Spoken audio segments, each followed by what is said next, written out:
ዝናቡ ላይ ዘንብ እያጉረመረመ ልቤ ገሳ ለብሶ ጎጃም ላይ ከረመ። ዝናቡ ላይ ዘንብ እያጉረመረመ ልቤ ገሳ ለብሶ ትግሬ ላይ ከረመ። ይህ ሊባኖስ ሚዲያ ነው። ሰብስክራይብ አድርጉ። ያው ሰብስክራይብ ታውቃላችሁ። ይህ ሰብስክራይብ የወሬያችን ወይም የመልእክታችን መግቢያ ቋንቋ ነው። ሰብስክራይብ ሼር ቋንቋው ነው። ምን ታደርገዋለህ እንግዲህ ቋንቋው ነው፣ ስርዓቱ ነው። ሰብስክራይብ ሼር አድርግ ትባላለህ። ብታረግ ካላደረግ አቶ እኔ ካላወራሁ አሰማማ። ሰብስክራይብ ሼር ስታረግልኝ እኔ አወራሃለሁ። ሳውራህ ደግሞ ለአይምሮህ፣ ለጭንቅላት፣ ለውስጥ ሴሎች መነቃቃት የሆነ ነገር ታገኛለህ። ወሬ ያለ ወሬ አትኖርማ። ያለ ወሬ እኮ መኖር አትችልም። ሸር አድርግ፣ ወደዛ ወደዚህ ላከው፣ ወሩረው፣ አረ እያልክ ላከው። እንትን ነው። ስለዚህ አዎ። እና በመግቢያ ላይ እንዳልኳችሁ ዝናቡ ላይ ዘንብ እያጉረመረመ ልቤ ገሳ ለብሶ ጎጃም ላይ ከረመ። ዝናቡ ላይ ዘንብ እያጉረመረመ ልቤ ገሳ ለብሶ ትግሬ ላይ ከረመ ይልሃል። እንግዲህ የአብያችን አዲሱ ሙዚቃ ይሄ ነው። አዲሱ የቅስቀሳ ስልት ይሄ ሆኗል። ይሄ ሆኗል። እኔ እኮ የኢትዮጵያ ሕዝብ ደነስ ምንም የማያውቅ ምናምን እኮ አድርገው ነው የሚቆጥሩት እነዚህ ብልጽግናዎች። በተለይ ዶክተር አብይ እኮ የአማራ ሕዝብ ምንም ነገር የሚያውቅ አይመስለውም። አማራ ምንም ደነስ ዝም ብሎ ምን በቃ የሚነዳ አሉ። እነሱ ጋር እዛ አለ አይደለ የሚነዳቸው በካልቾ እየጠለዘ እኮ የሚነዳቸው አሉ። እዛ ጎኑ ያሉት እነ ተመስገን ጥሩነህ እነ አለበል ምናምን የምትሏቸው በቃ በካልቾ እየጠለዘ ስለሚነዳቸው ሁሉም አማራ እንደዛ ይመስለዋል። ሁሉም ትግሬ እንደዛ ይመስል እነ ጌታቸውን እየጠለዘ እንትን ስለሚላቸው ያው ቅስቀሳ የኢትዮጵያን ህዝብ መቼም እርስ በርስ ለማናከስ ያው እንዳሉት እንደወሰኑት 50 ሚሊዮን ህዝብ ነው ለኢትዮጵያ የሚያስፈልገው። እንዳሉት 50 ሚሊዮን ኦሮሞ ብቻ ነው ኢትዮጵያ መኖር የምትችል፣ ሌላው መጥፋት አለበት ብለው እንደወሰኑት በሚስጥር በጋድ እንደተናገሩት ያንን ለማድረግ ብዙ ነገር አደረጉ። ሽመልስ ሚስቱን አቅፎ እየተኛ የአማራ ሚስቱን አማራ የሆነችውን ሚስቱን አቅፎ እየተኛ ነፍጠኛውን ሰበር ነው ቁማሩን በላ ነው ብሎ በአደባባይ ፎከረ። ትዝ ይላችኋል። ሽመልስ በአደባባይ ፎከረ። ነፍጠኛውን ሰብረነዋል፣ ቁማሩን በልተነዋል፣ አባይ ማዶ ተሻግረን ያውም ካባ ለብሰን ምናምን ሰበር ነው ብሎ በአደባባይ ሲናገር ነበር። ያ ሳይሆን ቀረ። የቡርቃ ዝምታ የሚል መጽሐፍ የተጻፈ አኖሌ የሚባል ሐውልት እንትን ውስጥ ምንድነው ኦሮሞ ውስጥ አቆሙ። ይሄ ጡት እንደዛ አርጋይታ አቆሙ። የአማራን ህዝብ፣ የትግራይን ህዝብ፣ የሌላውን ህዝብ ከኦሮሞ ህዝብ ጋር ለማጣራት ለማጋጨት ያን ሐውልት አቆሙ። አልሰራላችሁም። ሊሰራ አልቻለማ። ይሄ ውሸት ነው፣ ትርክት ነው፣ ልብ ወለድ ስለሆነ አልሰራላችሁም። አልሰራ። የኦሮሞ እንደዚህ የሚቀናቀኑትን ገደሉ፣ ምን አደረጉ፣ አሰሩ። ሊሆን አልቻለም። እየሰማችሁ ነው እናንተ ኢትዮጵያውያን፣ እየሰማችሁ ነው ወይ? የብልጽግና መንግስት ኢትዮጵያን እርስ በርስ አቆላልፎ ለማስጨረስ ያላደረጉት የውሸት ትርክት ያላደረጉት ምንም ነገር የለም። ከምድር በታች ይሆንልናል፣ ያደርግልናል፣ ዓላማችንን እቅዳችንን ያስፈጽምልናል ያሉትን ነገር ሁሉ አድርገዋል በባንዳዎቹ እየታገዙ። ዛሬ ደግሞ አብያችን ዶክተር አብይ የኢትዮጵያ መሪ የ130 ሚሊዮን መሪ ምሁሩ ህዝብን የሚያቀራርቡ አንድ የሚያደርጉ ለልማት ለምን በቃ ኢትዮጵያን ወደ ተሻለ ወደ የበለጸገ ሀገር ለማሻገር የሚሰሩት የሚጥሩት ደብረ ማርቆስ ላይ መጡ። የደብረ ማርቆስ አይሮፕላን እንትን ለማለት ለመመረቅ አንተ አይሮፕላን ደብረ ማርቆስ ብቻ ነው እንዴ? ደብረ ማርቆስ እኮ የመጀመሪያ አይሮፕላን ደብረ ማርቆስ እኮ ነበር አይሮፕላን ማረፊያ። እንኳን ደብረ ማርቆስ ሞጣ ጊዮርጊስ አየር ማረፊያ ነበር፣ አይሮፕላን ነበር።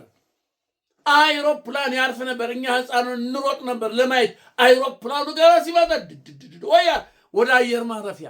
እንኳንስ ደብረ ማርቆስ ቀርቶ ልክ አሁን እንደተሰራ ቡራ ከረዩ።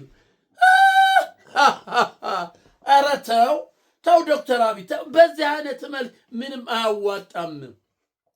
አያዋጣም። ይሄንን መልክ ልብ ብላችሁ ስሙ።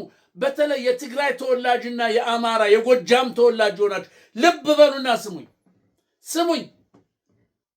ዶክተር አብይ ምንድነው የመጣው? ይችን ለመናገር ነው እንጂ አይሮፕላኑን ለመመረቅ አይደለም። አንተ ይሄ በጎርፍ የሚሄድ አይሮፕላን ጣቢያ የደብረ ማርቆስ የእንትን የባህር ዳሩም የጎንደሩንም እኮ ተሰራ የተባለውን አይተነዋል። የዚህ የግለሰቦች አየር ማረፊያ እንኳን ከዛ የበለጠ ነው። ዓለም አቀፍ ምናምን ተብሎ የተነገረለትን አየነው።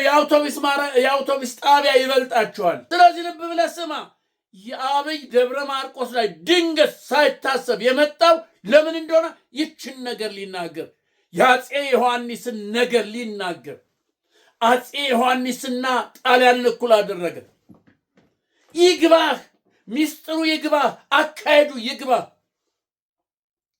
ትግራይና አማራ ዛሬ አንድ ግንባር ፈጥሮ እየመጣ ነው የሚባለው ጭምጭምታ ወሬ ሲሰማ ይችን ዘዴ ያመጣ። አፄ ዮሐንስ በጎጃም ላይ የሰሩትን ስራ ያውቃል። እሱ ሳይሆን ዳንኤል ክብሪት ነው የሚያውቅለት። እሱማ ምን ታሪክ ያውቃል? ታሪክ እኮ አያውቅም። አብይ እኮ ታሪክ አያውቅም። ታሪክማ ቢያውቅ ኖሮ ምን እንደሚል ያውቅ ነበረ። ታሪክ አያውቅም። ዳንኤል ክብሪት እዚያ ያለ ጎሽ ትኩሽ ያደርገዋል። ያችን ይዝና ይለለው። ስለዚህ ምን አለ? አፄ ዮሐንስና ጣሊያንን አንድ አደረገ በጎጃም ላይ። አፄ ምኒልክ በጎጃም ላይ መጥፎ ስራ ሰርተዋል። ህዝብን ገለዋል፣ ጨፍጭፈዋል። አፄ ቴዎድሮስ ህዝብን ጨፍጭፈዋል፣ ገለዋል። ወሎ ድረስ ሄደው ሸዋ ውስጥ ሁሉ አባ ጅፋር ገለዋል፣ ጨፍጭፏል። አፄ ምኒልክ ብቻ ነው ሰው ያልገደሉት ያልጨፈጨፉት። ልብ በሉ ስሙኝ እናንተ ኢትዮጵያውያን። አፄ ምኒልክ በጥበብ በዘዴ ኢትዮጵያን አንድ አደረጉ። የተጣላትን የሚዋጋቸውን አስረው ማርከው መክረው ስልጣን እየሰጡ ያስቀምጡ።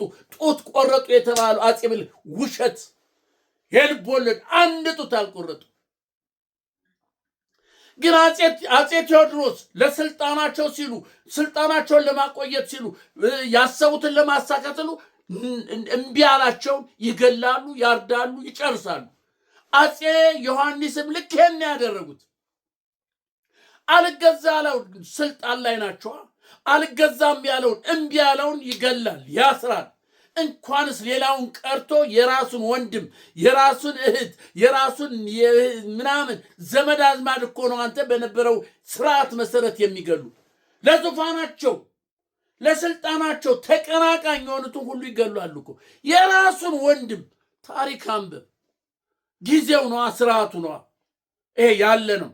ወንድሙን ይገላል። ዙፋን የሚቀመጥ መስሎ ከታየው እሱን ይገለዋል፣ አጎቱን ይገለዋል። እንኳንስ ሌላውን ቀርቶ ጊዜው ነው፣ ስርዓቱ ያመጣው ነው።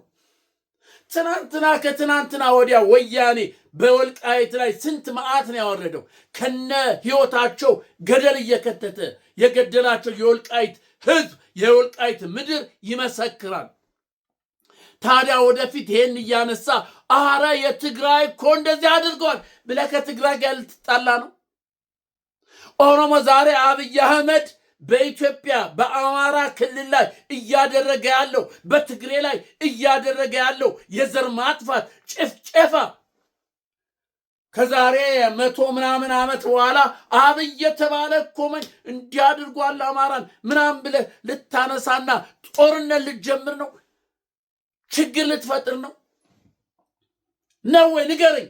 እያንዳንድ ምናልባት አንዳንድ ካላችሁ አሃ እምትል ካለህ የአብይ ሴራ ይሄ ነው። አንተ የአብይ ተንኮል ይሄ ነው። ነገሮች እየተፋጠኑ ሲመጡበት፣ ነገሮች መውጫ ቀዳዳ እየጠፉ ሲመጡበት ይችን ሐረግ መዘዘና አፄ ዮሐንስ በጎጃም ላይ ያደረጉትን አለ። አሁን እኮ ትግራይንና ጎጃምን አማራን ለማጣላት እኮ እንዲህ አድርጓል እንዴ ተብሎ እኮ እንዲጋጭለት ነው። አይሆንም። ትግሬና ጎጃሜ ተጋብቶ የሚኖር ነው። ትግሬና አማራ ተጋብቶ ያለ ነው። ኦሮሞና አማራ ተጋብቶ ያለ ነው።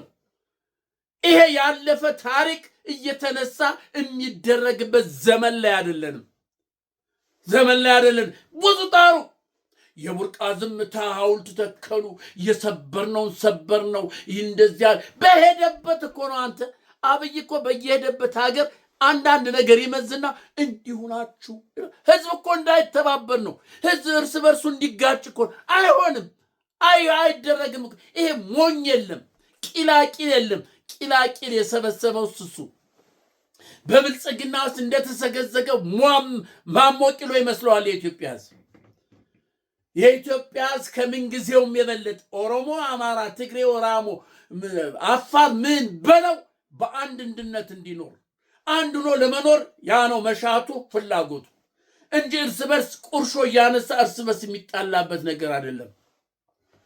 ስለዚህ አፄ ዮሐንስ ኢትዮጵያ ጎጃም ውስጥ መጥተው ያንን ችግር የፈጠሩት አልገዛም ስላለ የግዴታ ማስገዛት አለባቸው እንጂ አንተ አፄ ዮሐንስ እኮ ትልቅ ጀግና የሆነ መሪ ናቸው እኮ። ለኢትዮጵያ ሲሉ እኮ ነው አንገታቸውን መተማ ላይ የሰጡት ከድርቡሽ ጋራ ፊት ለፊት ገጥመው ሲዋጉ። ለኢትዮጵያ ሲሉ እኮ ነው እንጂ ለትግሬ ሲል አይደለም። አንተ አማርኛ የኢትዮጵያ ብሔራዊ ቋንቋ እንዲሆን ያደረጉ እኮ አፄ ዮሐንስ ናቸው። ይሄን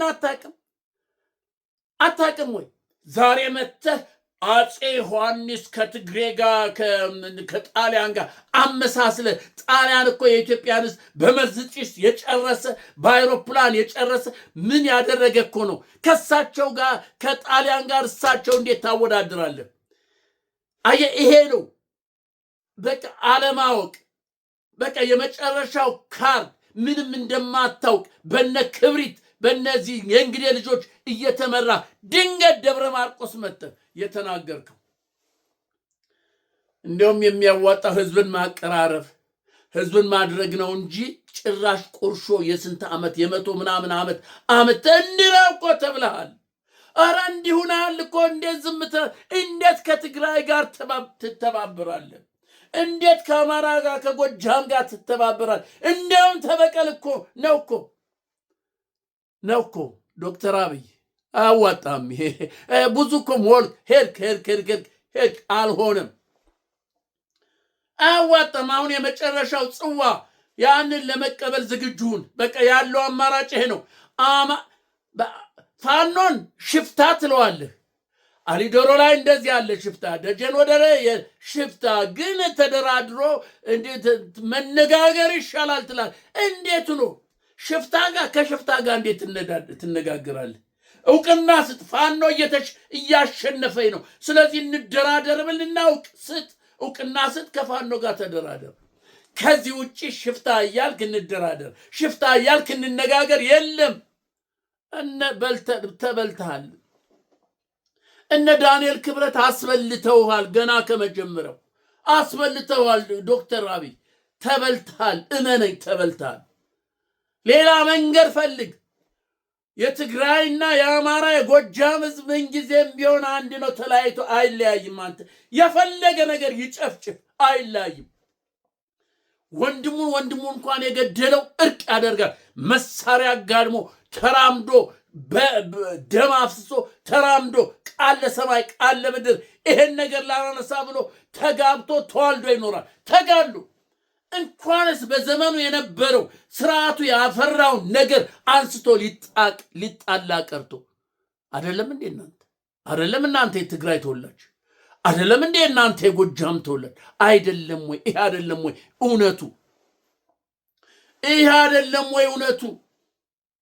እና አብዬ ቡርቃ ዝምታ ብለው የጡት እንደዚህ የተቆረጠ አፄ ምኒልክ ቆረጠ ብሎ ሲያባላ እንደነበረው ያን አሁን የኦሮሞ ህዝብ ነቃ፣ አወቀ። አጼ ምኒልክ ምንም አይነት ነገር እንዳላደረጉ አወቀ። ያልሰራ ሲል ዛሬ ደግሞ እየፈለፈለ ማምጣት ጀመረ። ዝናቡ ላይ ዘንብ እያጉረመረመ ልቤ ገሳ ለብሶ ጎጃም ላይ ከረማለ። ዝናቡ ላይ ዘንብ እያጉረመረመ ልቤ ገሳ ለብሶ መቀሌ ትግሬ ላይ ከረመ ይልሃል። አታደርገው። ትግሬና አማራ አንድ ሆኗል። አንድ በኢትዮጵያዊነቱ ኦሮሞና አማራ አንድ ሆኗል በኢትዮጵያዊነት። ብልሻንጉል በለው፣ ሶማሌ በለው፣ አፋር በለው፣ መላው የኢትዮጵያ ደቡብ አንድ ሆኗል። በቃ አንገሸገሸው። የአብይ ውሸት፣ የአብይ አገዛዝ አንገሸገሸው። እንዲህ የኢትዮጵያ ስሙን እንኳን ሊሰማ አይፈልግም። ደብረ ማርቆስም የገባው ድንገት ነው እንጂ የተሳለለት ስለት ነበረ። የተዘጋጀለት ወጥመድ ነበር፣ ግን ድንገት መጣ። በስንት ታጅቦ በታንክ በቤም በምን እዛች የተወሰነች ሰዓት እዛችሁ ያችን ተናግሮ ሄደ። የመጣውም ይችን ለመናገር ነው። ይችን የአፄ ዮሐንስ እንዲህ አድርጓል ይችን ለማለት የለም። ያ በወቅቱ የሆነ ነው። በወቅቱ በጊዜው በነበረው ስርዓት ሆኗል። ከዚህ በኋላ አንተንስ የዛሬ መቶ አብይ የሚባል እንደዚህ አድርጎ ኦሮሞን የኢትዮጵያን ሕዝብ ጨፍጭፏል፣ አስገድሏል፣ ቤት ዘግቶ አቃጥሎባቸዋል፣ ጡታቸውን ቆርጧል፣ ሰልቧል ብሎ አማራና ኦሮሞ እንዲጣላ ነው እንዴ የምትፈልገው? እንዲጣላ ነው ወይ? የዛን ጊዜ ሌላ ዘመን ነው። ያኔ ሌላ ዘመን ነው የሚሆነው። ዛሬ ሌላ ዘመን ነው። በአፄ ምኒልክ በአፄ ቴዎድሮስ ጊዜ የነበረው ዘመን ሌላ ነው። ዛሬ ያለው ደግሞ ዘመን ሌላ ነው። ስለዚህ ዶክተር አብይ እርምህን አውጣ። ጎጃምና ትግሬ አይጣላም፣ አማራና ትግራይ አይጣላም፣ አንዱ ነው። እርምህን አውጣ።